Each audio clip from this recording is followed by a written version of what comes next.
السلام عليكم ورحمة الله تعالى وبركاته. الحمد لله رب العالمين، والصلاة والسلام على سيد المرسلين وعلى آله وأصحابه أجمعين. قال الله تعالى في القرآن العظيم وفي الفرقان المجيد: أعوذ بالله من الشيطان الرجيم، بسم الله الرحمن الرحيم. وَلَقَدْ نَصَرَكُمُ اللَّهُ بِبَدْرٍ وَأَنْتُمْ أَذِلَّةٌ صدق الله العلي العظيم. புகழும் புகழ்ச்சியும் நம்மை எல்லாம் படைத்து பரிபாலித்துக் கொண்டிருக்கக்கூடிய எல்லாம் உள்ள இறைவனுக்கு உரித்தாகட்டுமாக. அவனுடைய திருத்தூதர் மாறிய தலைவர் அண்ணன் பெருமானார் ஸல்லல்லாஹு அலைஹி வஸல்லம் அவர்கள் மீதும், அவர்களின் வழி நடந்த உத்தம சத்திய சஹாபாக்கள், தாபிஈன்கள், தபா தாபிஈன்கள், ஷுஹதாக்கள், சாலிஹீன்கள், குறிப்பாக பத்ர் சஹாபாக்களுடைய நினைவு தினத்திலேயும் 17ஆம் தராவியை முடித்தும் அல்லாஹ்வுடைய மக்ஃபிரத்தை பெறுவதற்காக வேண்டி இங்கே அமர்ந்திருக்கக்கூடிய நம் அத்தனை பேருடைய பாவங்களையும் அல்லாஹ் தஆலா மன்னிப்பானாக. கண்ணியத்திற்கும் பெருமதிப்பிற்கும் உரிய அல்லாஹ்வின் நல்லடியார்களே, பெரியவர்களே, சகோதரர்களே, இன்றைய தினம் பத்ர் சஹாபாக்களுடைய நினைவு தினம். கிட்டத்தட்ட 313 சஹாபாக்கள் இந்த பத்ருடைய போரிலே கலந்து கொண்டார்கள். எதிரணியிலே 1000 மக்கத்து குறைஷிகள் கலந்து கொண்டார்கள். இந்த பத்ருடைய போரிலே முஸ்லிம்களிடத்தில் 70 ஒட்டகம்தான் இருக்கிறது. எதிரிகளிடம் 700 ஒட்டகம் இருக்கிறது. 3 குதிரைகள் தான் முஸ்லிம்களிடத்தில் இருக்கிறது. 100 குதிரைகள் எதிரிகளிடத்தில் இருக்கிறது. நிறைய தளவாடங்கள் குறைஷிகள் வைத்திருக்கிறார்கள். கம்மியான ஆயுதங்களைத்தான் இஸ்லாமியர்கள் வைத்திருக்கிறார்கள். இவ்வளவு குறைவாக இருந்தும் அல்லாஹ் தஆலா உங்களுக்கு நாம் வெற்றியை கொடுத்தோம் என்று இந்த இறைமறை வசனத்திலே சொல்லி காட்டுகிறார். வலக்கது நஸரக்குமுல்லாஹு பிபத்ரின் வ அன்தும் அதில்லா. நீங்க ரொம்ப சொச்சமாக குறைவாக இருந்தும் கூட அல்லாஹ் தஆலா உங்களுக்கு பத்ரிலே உதவி செய்து வெற்றியை கொடுத்தான் என்பதாக இந்த இறைமறை வசனம் நமக்கு சொல்லி காட்டுகிறது. அன்புமிக்கவர்களே, சரியாக நபிகள் நாயகம் ஸல்லல்லாஹு அலைஹி வஸல்லம் அவர்கள் ஹிஜ்ரத் செய்து 2ஆம் ஆண்டிலே ரமலான் பிறை 17 இந்த போர் நடைபெறுகிறது. இரவு விடிந்தால் பகலிலே போர். இந்த இரவு முழுக்க பெருமானார் ஸல்லல்லாஹு அலைஹி வஸல்லம் அவர்கள் அல்லாஹ்விடத்திலே மன்றாடி கையேந்தி அல்லாஹ்விடத்திலே அழுது துஆ செய்து கொண்டிருக்கிறார். காலை விடிந்தால் போர் நடைபெறுகிறது. பெருமானார் ஸல்லல்லாஹு அலைஹி வஸல்லம் துஆ தான் இந்த போருக்கு, இந்த போரினுடைய வெற்றிக்கு பின்னணி என்பதாக வரலாற்று ஆய்வாளர்கள் எழுதுவார்கள். பொதுவாகவே ஒரு போர் என்று சொன்னால் எல்லோரும் அதற்காக வேண்டி தயாரிப்பில் இருப்பார்கள். நாளைக்கு என்ன செய்யணும், ஏது செய்யணும், அந்த ஆயுதங்களை சேருங்க, இந்த ஆயுதங்களை சேருங்க, படை வீரர்களை சேருங்க என்பதாக அந்த இதில் இருப்பாங்க. ஆனால் பெருமானார் ஸல்லல்லாஹு அலைஹி வஸல்லம் அவர்கள் அல்லாஹ்ட்ட கையேந்தி துஆ செய்து கொண்டிருந்தார்கள்.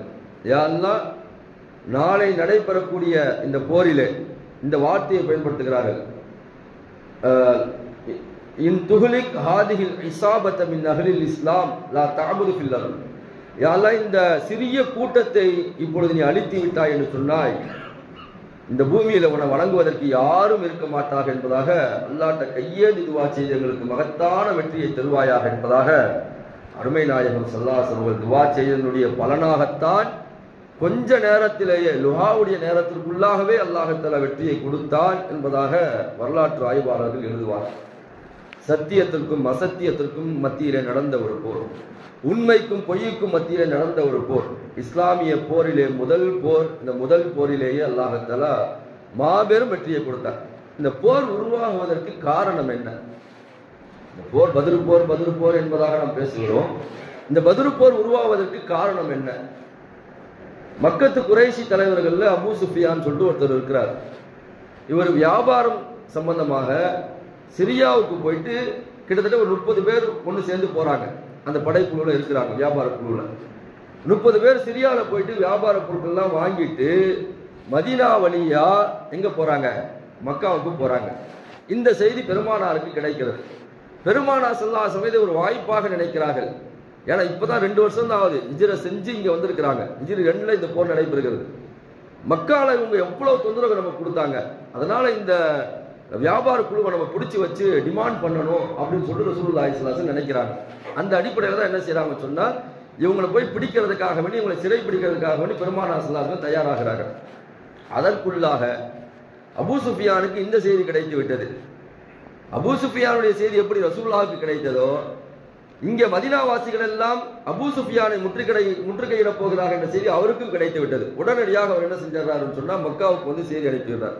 இந்த மாதிரி வந்து ரசூலுல்லாஹ்வுடைய படைகள் என்னை வந்து பிடிக்க போறாங்க, அதனால உங்களுடைய உதவி தேவை என்பதாக அவர் அனுப்பி விடுகிறார். உடனே அங்க அபூ ஜஹலுக்கு ரொம்ப சந்தோஷமாயிருச்சு. இன்னைக்கு ஒரு கை பார்த்துருவோம்னு சொல்லிட்டு என்ன செய்யறாங்கன்னு சொன்னா, அபூ ஜஹல் இன்னும் கூட்டத்தார்கள் தயாரா இருக்கிறாங்க. அதுக்குள்ளாண்டி இவர் என்ன செய்யறாருன்னு சொன்னா, மதீனா வழியா போகாம வேறு வழியா போய் மக்காவுக்கு போயிடுறாரு. போன பிறகு பார்த்தா அங்க அபூ ஜஹல் படையோடு கிளம்பிட்டு போறதுக்கு தயாரா இருக்கிறத தெரிஞ்சுக்கிட்டு அபூ சுஃபியான் என்ன சொல்றாருன்னு சொன்னா, நான் வந்துட்டேன், சேஃபா இங்க வந்துட்டேன், மக்காவுக்கு வந்து எந்த விதமான ரசூலுல்லாஹ்வுடைய படைகளோடு எந்த விதமான மோதுதலும் இன்றி அவங்க பிடிக்காம நான் அப்படியே வந்துட்டேன், அதனால நீங்க இந்த படையை எடுத்துட்டு போக வேணாம்னு சொல்லிட்டு அபூ ஜஹலுக்கு என்ன செய்யறாங்கன்னு சொன்னா, அபூ சுஃபியான் வந்து தகவல் கொடுக்கிறார்.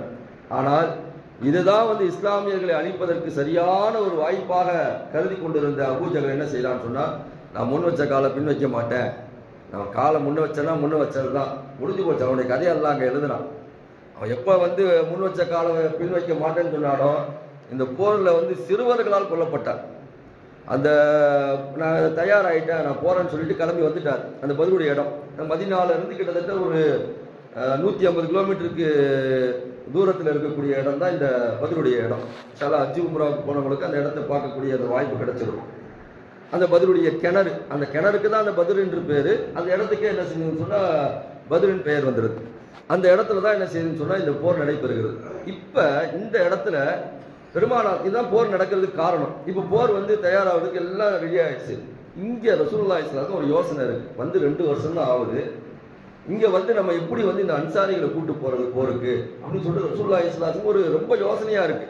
அதனாலதான் ரசூலுல்லாஹி ஸல்லல்லாஹு அலைஹி வஸல்லம் ஒரு மஷூராவை கேட்கிறாங்க, அஷீரு அலைய யா அய்யுஹன் நாஸ், மனிதர்களே எனக்கு இந்த விஷயத்துல, இந்த போர் விஷயத்துல மஷூரா கொடுங்க.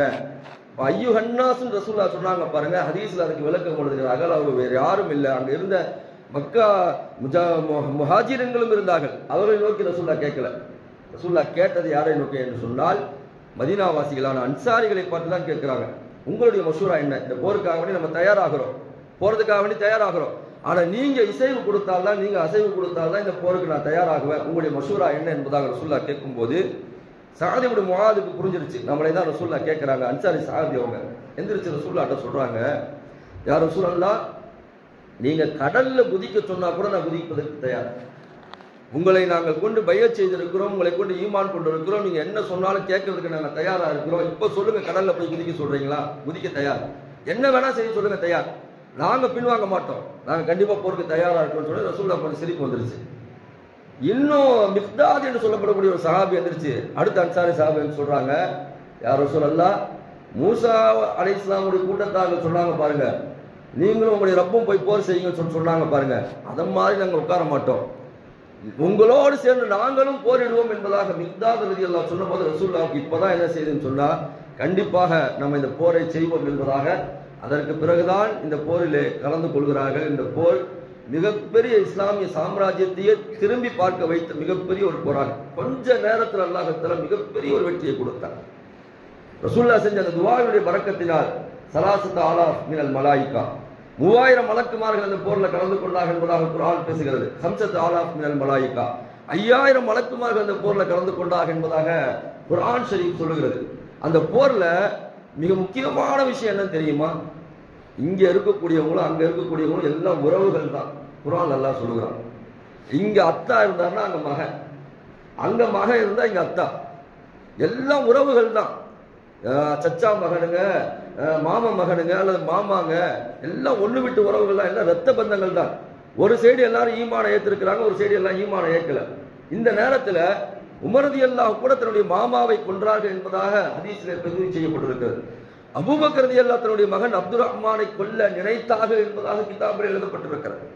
நிறைய சஹாபாக்கள் என்ன செஞ்சாங்க சொன்னா, தன்னுடைய உறவுக்காரர்களை கண்ணுக்கு முன்பாக பார்த்து கொலை செய்த போர் தான் இது. உத்பா, ஷைபா இவங்கெல்லாம் இந்த போர்ல கொலை செய்யப்பட்டாங்களே, இவங்கெல்லாம் ஹம்ஸா ரலியல்லாஹுக்கு வந்து சச்சா மகனுங்க, இவங்கெல்லாம் அந்த போர்ல கொலை செய்யப்பட்டாங்க. இதெல்லாம் வந்து இவங்களே முன்னின்று செய்தார்கள். உமர் ரலியல்லாஹு சொல்றாங்க, உங்களுடைய சொந்தக்காரர்களை நீங்கள் தான் கொலை செய்ய வேண்டும் என்பதாக அது போர்ல உமர் ரலியல்லாஹு ஒரு ஆர்டரே போடுறாங்க. நீங்க தான் உங்களுடைய சொந்தக்காரர்கள் கொலை செய்யணும், வேற யாரெல்லாம் கொலை செய்ய மாட்டாங்க. எவ்வளவு பெரிய விஷயங்க இது, சாதாரணமா முடியுமா? நம்முடைய மகா அங்க வெளியே எதிரில் நிற்கிறாரு, நம்முடைய அத்தா எதிரில் நிற்கிறாரு, இதெல்லாம் நம்ம செய்ய முடியுமா? இதெல்லாம் செஞ்சதுனால தான் அந்த சஹாபாக்களை நாம் இன்றைக்கு நினைவு கூர்ந்து கொண்டிருக்கிறோம். உறவுகள் என்று கூட பார்க்கவில்லை, அல்லாஹ் ரசூலுடைய பிரியம் இருந்தால் போதும், அல்லாஹ் ரசூலுக்காக வேண்டி இந்த போர்ல நாங்கள் நிற்கிறோம் என்பதற்காக வேண்டி ரசூலுல்லாஹி ஸல்லல்லாஹு அலைஹி வஸல்லம் அந்த கரத்தை வலுப்படுத்துவதற்காக வேண்டி அத்தனை பேர்களும் தயாராக இருந்து உறவுகள் எதிரிலே இருந்தும் கூட அவர்களை எல்லாம் கொண்டார்கள். கிட்டத்தட்ட 70 குறைஷிகள் கொல்லப்பட்டார்கள். 313 சஹாபாக்களிலே 14 சஹாபாக்கள் கொல்லப்பட்டார்கள் என்பதாக வரலாற்றிலே நாம் பார்க்கிறோம். இது குறிப்பா உத்பா ஷைபா போன்றவர்கள் எல்லாம் கொல்லப்பட்டார்கள். அபூ ஜஹலும் இந்த போர்ல கொல்லப்பட்டார். ஹதீஸ்ல வருது, உமர் ரலியல்லாஹு சொல்றாங்க, ரசூலுல்லாஹ் வந்து ஒரு வட்டம் போட்டாங்க, ஒவ்வொரு இடத்துலையும் போய் வட்டம் போட்டாங்க. வட்டம் போட்டு இந்த வட்டத்துல தான் இவன் கொல்லப்படுவான், இந்த வட்டத்துல இவன் கொல்லப்படுவான், அபூ ஜஹல் இந்த வட்டத்துல கொல்லப்படுவான், ஷைபா இந்த வட்டத்துல கொல்லப்படுவான் என்பதாக ரசூலுல்லாஹி ஸல்லல்லாஹு அலைஹி வஸல்லம் அந்த இடத்துல மார்க் பண்ணாங்களாம், அந்த பத்ருடைய களத்துல. இந்த எந்த உமர் ரலியல்லாஹு சொல்றாங்க, ரசூலுல்லாஹ் எங்கெல்லாம் மார்க் பண்ணாங்களோ அந்த இடத்துல தான் அந்த நபர் கொல்லப்பட்டார். ஆச்சரியமாக எனக்கு இருந்தது என்பதாக உமர் ரலியல்லாஹு சொல்றாங்க. அந்த அடிப்படையில தான் அபூ ஜஹலும் கொல்லப்பட்டான். அபூ ஜஹல் எப்படி கொல்லப்பட்டான்? பெருமைக்கு சொந்தக்காரன், என்னை விட பெரிய ஆளு கிடையாது என்பதாக இருந்தான். ஆனால் அல்லாஹ் தஆலா சிறியவர்களை வைத்து கொலை செய்தான். அப்துர் ரஹ்மான் இப்னு அவுஃப் ரலியல்லாஹு பெரிய பணக்காரர், இங்க நின்றுட்டு இருக்கிறாங்க. பக்கத்துல பார்த்தா ஒரு முஆத் இப்னு அஃப்ரா என்று சொல்லப்படக்கூடிய ஒரு சிறுவர், இந்த சைடு பார்த்தா முஹம்மது இப்னு ஜம்ரு என்று சொல்லப்படக்கூடிய ஒரு சிறுவர். அப்துர் ரஹ்மான் இப்னு அவுஃப் ரலியல்லாஹு சொல்றாங்க, நான் இந்த போர்ல நடத்திட்டு இருக்கிறேன், இந்த சைடு பார்த்தா சின்ன பையன், இந்த சைடு பார்த்தா சின்ன பையன், நமக்கு ரொம்ப வழக்கரமா வந்து ஒரு பெரிய ஆளுங்க இந்த பக்கத்துல இருந்தா எவ்வளவு சூப்பரா இருக்கும், நம்மளும் இறங்கி என்ன செய்யலாம், நம்ம ஆக்ரோஷமா போரிடலாம் அப்படின்னு சொல்லிட்டு நான் நினைச்சுக்கிட்டே இருக்கும்போது பக்கத்துல இருந்த ஒரு செல்வன் கேட்டான், யா அம்மி, என்னுடைய சச்சாவே. சச்சா முறை கிடையாது, அரபிகள் பேசக்கூடிய ஒரு வழிமுறை. யா அம்மி, என்னுடைய சச்சாவே, அபூ ஜஹல் உங்களுக்கு தெரியுமா அப்படின்னு சொல்லிட்டு பக்கத்துல ஒருத்தர் கேட்டார். ஒரு பையன் கேட்கிறான், அபூ ஜஹலை நீங்க ஏன்பா கேட்குறீங்க? இல்லை இல்லை, நீங்கள் அவர் எனக்கு யாருன்னு எங்களுக்கு தெரியாது, அவரை நீங்கள் எங்களுக்கு அடையாளம் காட்டுங்க, நாங்கள் இது வரைக்கும் பார்த்தது கிடையாது. இந்த 2 சிறுவர்களும் சொல்கிறாங்க. எதுக்காக வேண்டி நீங்கள் அபூ ஜஹலை தேடுறீங்க என்பதாக அப்துர் ரஹ்மான் இப்னு அவுஃப் கேட்கும்போது, அவன் ரசூலுல்லாஹ் அசிங்கமாக பேசுகிறானா, ரசூலுல்லாஹை திட்டுறானா, ரசூலுல்லாஹை கேவலப்படுத்துகிறானா, அதனால நாங்கள் அவனை பார்க்கணும், இதை தான் சொல்கிறாங்க, அவனை நாங்கள் பார்க்கணும். சரி, நான் வந்தோன்னு சொல்கிறேன்னு சொல்லும்போது அவன் குதிரையில் வரான். அப்துர் ரஹ்மான் இப்னு அவுஃப் என்ன செய்யறாங்கன்னு சொன்னா, அவன் தான் அபூ ஜஹல் சொல்லிட்டு கை காட்டுறாங்க. கிதாபில் எழுதப்படுகிறது, இந்த 2 பேர்ல ஒருத்தர் இருக்கார் பாருங்க, முஆத் இப்னு அஃப்ரா, ராஜாளி பறவையை போன்று பறந்து சென்றார் என்பதாக கிதாபில் எழுதப்படுகிறது. எப்படி சென்றார்? ராஜாளி பறவை எப்படி கீறி பறந்து செல்லுமோ அவ்வளவு மின்னல் வேகத்துல போயிட்டு அந்த குதிரையுடைய காலை ஒருத்தர் வெட்டுறாரு, அடுத்த நிமிஷமே இன்னொருத்தர் போயிட்டு அவனுடைய தலையை வெட்டுறாரு. 2 பேருமே ரசூலுல்லாஹி ஸல்லல்லாஹு அலைஹி வஸல்லம் முன்னாடி வராங்க.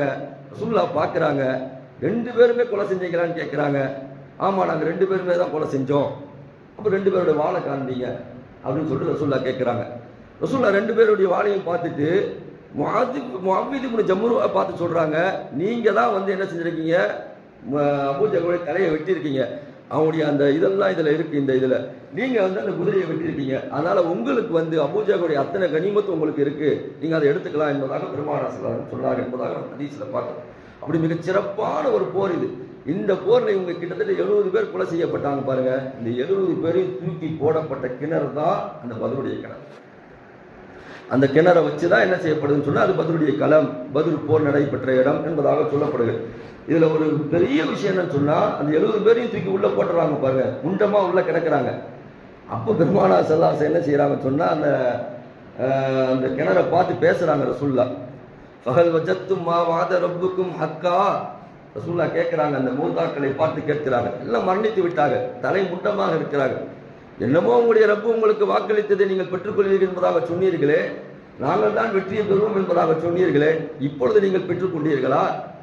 எங்களுடைய ரப்பு எங்களுக்கு வாக்களித்த அந்த வெற்றியை நாங்கள் பெற்று விட்டோம், நீங்கள் பெற்று விட்டீர்களா என்பதாக அந்த முண்டங்களை பார்த்து பேசும்போது உமர் ரலியல்லாஹு பக்கத்தில் இருந்து ரசூலுல்லாஹ்ட்ட கேட்கிறாங்க, யார் ரசூலுல்லாஹ், எல்லாம் செத்து போயிட்டாங்க, மூத்தாயிட்டாங்க, இவங்கள்ட்ட பேசினா உங்களுடைய பேச்சு அவங்களுக்கு கேட்குமா என்பதாக ரசூலுல்லாஹ்ட்ட உமர் ரலியல்லாஹு கேட்கும்போது பெருமானார் ஸல்லல்லாஹு அலைஹி வஸல்லம் சொன்னார்கள், உங்களை விட நீங்கள் கேட்பதை விட ஹிஃப்க நிஆலிஹிம் செருப்பின் சப்தத்தை கூட இவர்கள் என்ன செய்வார்கள், இந்த மௌத்தாக்கள் கேட்பார்கள் என்பதாக ரசூலுல்லாஹ் சொல்றாங்க.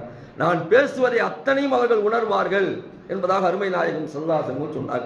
அந்த அடிப்படையில் மிகப்பெரிய ஒரு அற்புதம் நிறைந்த இஸ்லாமிய சாம்ராஜ்யத்தையே புரட்டி போட்ட ஒரு மாற்று பாதையை அமைத்து தந்த அற்புதமான ஒரு போர் தான் இந்த பத்ர் போர். இதுதான் இன்றைக்கு இஸ்லாம் இவ்வளவு பெரிய விரிந்து பல நாடுகளிலேயும் இன்றைக்கு கோலோச்சி இருப்பதற்கு அடிப்படை தளம் போட்டதே இந்த பத்ருடைய களம் தான். முதல் போர், முதல் வெற்றி, மிகப்பெரிய வெற்றி, மகத்தான வெற்றி, அல்லாஹ்வுடைய உதவி, மலக்குமார்களுடைய உதவி, ரசூலுல்லாஹ்வுடைய துஆ, சஹாபாக்களுடைய வேர்வை சிந்திய மிகப்பெரிய ஆற்றல் மிக்க அவருடைய உத்வேகம் எல்லாம் ஒன்று சேர்ந்து அல்லாஹ் மிகப்பெரிய ஒரு வெற்றியை இந்த பத்ருடைய களத்திலே தந்தான். அல்லாஹ் தஆலா அந்த பத்ர் சஹாபாக்களை பொருந்திக் கொள்வானாக.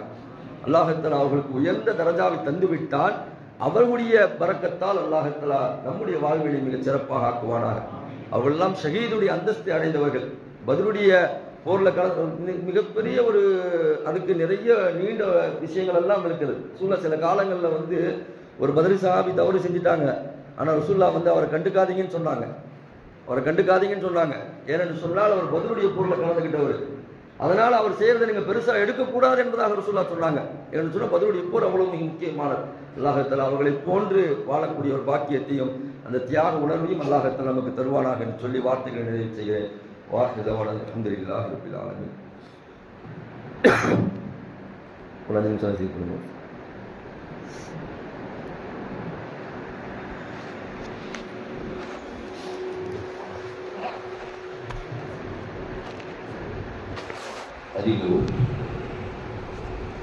بسم الله الرحمن الرحيم